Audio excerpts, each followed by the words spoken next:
Hi guys, welcome to my channel. ಇವತ್ತು ತುಂಬ simple ಆಗಿ ಹಾಗೆ ತುಂಬ ಟೇಸ್ಟಿಯಾಗಿರುವಂತಹ ಬ್ರೆಡ್ ಆಮ್ಲೆಟ್ ಮಾಡೋದು ಹೇಗೆ ಅಂತ ನೋಡ್ಕೊಳ್ಳೋಣ. ಬೆಳಗಿನ ತಿಂಡಿಗೆ ಇದನ್ನು ತುಂಬ ಈಸಿಯಾಗಿ ಪಟಾಪಟ್ ಅಂತ ಮಾಡ್ಕೋಬಹುದು. ಈಗ ಹೇಗೆ ಮಾಡೋದು ಅಂತ ನೋಡ್ಕೊಳ್ಳೋಣ. ಮೊದಲಿಗೆ ನಾವು ತಗೊಂಡಿರುವಂತಹ ಮೊಟ್ಟೆಯನ್ನು ಒಂದು ಬೌಲಿಗೆ ಒಂದೊಂದಾಗಿ ಒಡೆದು ಸೇರಿಸ್ಕೊಳ್ಳೋಣ. ನಂತರ ಇದಕ್ಕೆ ನಾವು ಸ್ವಲ್ಪ ಉಪ್ಪನ್ನು ಸೇರಿಸಿ ಇದು ಚೆನ್ನಾಗಿ ಮಿಕ್ಸ್ ಮಾಡ್ಕೊಳ್ಳೋಣ. ನಂತರ 1/4 ಟೀ ಸ್ಪೂನ್ ಆಗುವಷ್ಟು ಅಚ್ಚ ಖಾರದ ಪುಡಿಯನ್ನು ಹಾಕಿ ಇದನ್ನು ಚೆನ್ನಾಗಿ ಒಂದ್ಸರಿ ಮಿಕ್ಸ್ ಮಾಡ್ಕೊಳ್ಳಿ. ಇದು ಮಿಕ್ಸ್ ಮಾಡ್ಕೊಂಡ ನಂತರ ಇದಕ್ಕೆ ನಾವು ಇವಾಗ ಒಂದು ಈರುಳ್ಳಿನ ಚಿಕ್ಕದಾಗಿ ಕಟ್ ಮಾಡಿ ಸೇರಿಸ್ಕೊಳ್ತಾ ಇದ್ದೀವಿ. ಈರುಳ್ಳಿನ ನೀವು ಎಷ್ಟು ಚಿಕ್ಕದಾಗಿ ಸಾಧ್ಯನೋ ಅಷ್ಟು ಚಿಕ್ಕದಾಗಿ ಕಟ್ ಮಾಡಿ ಸೇರಿಸ್ಕೊಳ್ಳಿ. ಇದನ್ನು ಕೂಡ ಇವಾಗ ಒಂದ್ಸರಿ ಚೆನ್ನಾಗಿ ಮಿಕ್ಸ್ ಮಾಡ್ಕೊಳ್ಳಿ.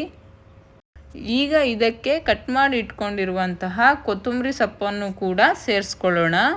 ಇಷ್ಟಾದರೆ ಇದು ಮಿಶ್ರಣ ರೆಡಿ ಆಯಿತು ನಮಗೆ. ನಂತರ ಒಂದು ತವಾನ ಬಿಸಿಗಿಟ್ಬಿಟ್ಟು ಅದಕ್ಕೆ ನಾವು ಸ್ವಲ್ಪ ಬಟರನ್ನು ಹಾಕ್ಕೊಳ್ಳೋಣ. ಹಾಕಿರುವಂತಹ ಬಟರನ್ನು ನೀವು ತವಾದ ಮೇಲ್ಗಡೆ ಎಲ್ಲ ಕಡೆ ಸ್ಪ್ರೆಡ್ ಆಗುವ ಹಾಗೆ ಮಾಡ್ಕೊಳ್ಳಿ. ಇದಕ್ಕೆ ಈಗ ಬ್ರೆಡ್ಡನ್ನು ಹಾಕ್ಕೊಳ್ಳೋಣ. ಬ್ರೆಡ್ ಹಾಕಿದ ನಂತರ ನಾವು ಇದನ್ನು ತುಂಬ ರೋಸ್ಟ್ ಮಾಡ್ಕೊಳ್ಳೋದು ಬೇಡ, ಸ್ವಲ್ಪ ಕೆಂಪಗಾಗೋಲ್ಲಿವರೆಗೂ ಮಾಡಿಕೊಂಡು ಇದನ್ನು 2 ಸೈಡ್ ಹಾಗೆಯೇ ರೋಸ್ಟ್ ಮಾಡಿ ಒಂದು ಕಡೆ ಎತ್ತಿಟ್ಕೊಳ್ಳೋಣ. ನಂತರ ಅದೇ ತವಕ್ಕೆ ನಾವು ಕಟ್ ಮಾಡಿ ಇಟ್ಕೊಂಡಿರುವಂತಹ ಟೊಮೆಟೊವನ್ನು ಹಾಕ್ಕೊಳ್ಳೋಣ. ಇದನ್ನು ಕೂಡ ಅಷ್ಟೇ 2 ಸೈಡು ಚೆನ್ನಾಗಿ ನಾವು ರೋಸ್ಟ್ ಮಾಡಿ ಎತ್ತಿಟ್ಕೊಳ್ಳೋಣ. ಇದನ್ನು ಮಾಡುವಾಗ ನಾವು ಗ್ಯಾಸನ್ನು ಲೋ ಫ್ಲೇಮಲ್ಲಿ ಇಟ್ಕೊಂಡು ಮಾಡ್ಕೋಬೇಕಾಗತ್ತೆ. ತುಂಬ ಚೆನ್ನಾಗಿ 2 ಸೈಡು ರೋಸ್ಟ್ ಆಗುತ್ತೆ, ಇಲ್ಲ ಅಂದರೆ ಕಲರ್ ಚೇಂಜ್ ಆಗಿಬಿಡುತ್ತೆ. ಹಾಗಾಗಿ ಇದಕ್ಕೆ ನಾವು ಇವಾಗ ಸ್ವಲ್ಪ ಬಟರನ್ನು ಸೇರಿಸಿ ಈ ಬಟರಲ್ಲಿ ಟೊಮೆಟೊವನ್ನು ನಾವು 2 ಕಡೆ ಫ್ರೈ ಮಾಡ್ಕೊಳ್ಳೋಣ. ಬಟರ್ ಹಾಕೋದ್ರಿಂದ ನಮಗೆ ಟೇಸ್ಟ್ ಚೆನ್ನಾಗಿ ಬರುತ್ತೆ. ನಿಮಗೆ ಬಟರ್ ಇಲ್ಲ ಅನ್ನೋ ಹಾಗಿದ್ರೆ ನೀವು ಆಯಿಲನ್ನು ಕೂಡ ಯೂಸ್ ಮಾಡ್ಬೋದು, ತುಂಬ ಚೆನ್ನಾಗಿಯೇ ಬರುತ್ತೆ. ನೋಡಿ, ಇಲ್ಲಿ ಈ ಥರ 2 ಸೈಡು ಚೆನ್ನಾಗಿ ರೋಸ್ಟ್ ಮಾಡ್ಕೋಬೇಕು. ಚೆನ್ನಾಗಿ ರೋಸ್ಟ್ ಆದ ನಂತರ ಇದನ್ನು ಕೂಡ ಒಂದು ಪ್ಲೇಟಲ್ಲಿ ಎತ್ತಿ ಸೈಡಿಗೆ ಇಟ್ಕೊಳ್ಳೋಣ.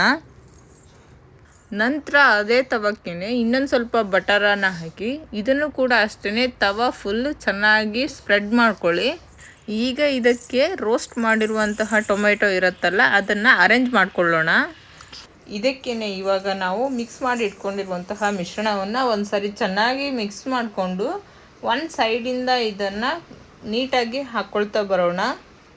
ನಾವು ದೋಸೆನ ಹಾಕ್ಕೊಳ್ತೀವಲ್ವ ಆ ಥರ ರೌಂಡ್ ಶೇಪಲ್ಲಿ ಇದನ್ನು ನೀಟಾಗಿ ಹಾಕ್ಕೊಳ್ಳೋಣ.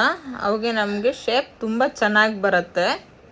ನಂತರ ಇದಕ್ಕೆ ನಾವು ರೋಸ್ಟ್ ಮಾಡಿ ತೆಗೆದಿಟ್ಕೊಂಡಿರುವಂತಹ ಬ್ರೆಡ್ಡನ್ನು ಮಿಡ್ಲಲ್ಲಿ ಸೇರಿಸ್ಕೊಳ್ಳೋಣ. ಇದಕ್ಕೇ ಇವಾಗ ಸ್ವಲ್ಪ ಚೀಸನ್ನು ಹಾಕ್ಕೊಳ್ಳೋಣ.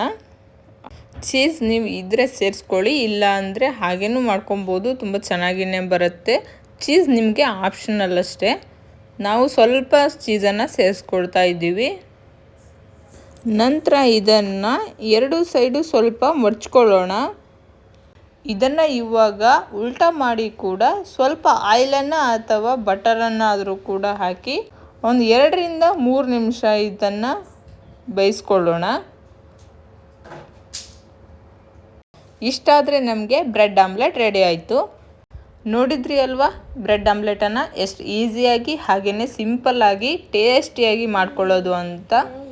ನಾವು ಇಲ್ಲಿ ನಿಮಗೆ ಕಟ್ ಮಾಡಿ ತೋರಿಸ್ತಾ ಇದ್ದೀವಿ. ನೀವು ಹಾಗೇನೂ ಸರ್ವ್ ಮಾಡ್ಕೋಬಹುದು, ಇಲ್ಲ ಅಂದರೆ ನೀವು ಈ ಥರ ಕಟ್ ಮಾಡಿ ಕೂಡ ಸರ್ವ್ ಮಾಡ್ಕೋಬಹುದು. ಇದಕ್ಕೆ ಕಾಂಬಿನೇಷನ್ ಆಗಿ ನಾವು ಟೊಮೆಟೊ ಸಾಸನ್ನು ತಗೊಂಡಿದ್ದೀವಿ. ನೀವು ಹಾಗೇನೂ ಕೂಡ ತಿನ್ನಬಹುದು, ತುಂಬ ರುಚಿಯಾಗಿರುತ್ತೆ. ನೋಡಿದ್ರಿ ಅಲ್ವಾ ಹೇಗೆ ಮಾಡೋದು ಬ್ರೆಡ್ ಆಮ್ಲೆಟನ್ನು ಅಂತ. ಈ ವಿಡಿಯೋ ನಿಮಗೆ ಇಷ್ಟ ಆಗಿದ್ದರೆ ಲೈಕ್ ಮಾಡಿ, ಶೇರ್ ಮಾಡಿ, ಕಮೆಂಟ್ ಮಾಡಿ, ಹಾಗೆಯೇ ಸಬ್ಸ್ಕ್ರೈಬ್ ಮಾಡ್ಕೊಳ್ಳಿ. ನೀವು ಒಂದ್ಸಲಿ ಮನೇಲಿ ಟ್ರೈ ಮಾಡಿ ಹೇಗೆ ಬಂದಿದೆ ಅಂತ ನಮಗೆ ಕಮೆಂಟ್ ಮಾಡಿ ತಿಳಿಸಿ.